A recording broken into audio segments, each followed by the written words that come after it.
Yes. This is that plane, the atomic bomb plane.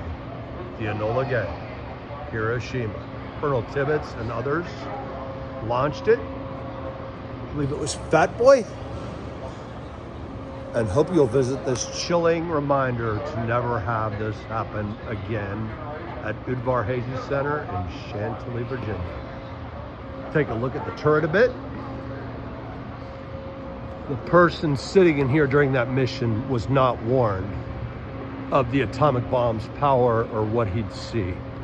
Can only imagine the shock, awe, and perhaps horror. Thank you, subscribers and viewers.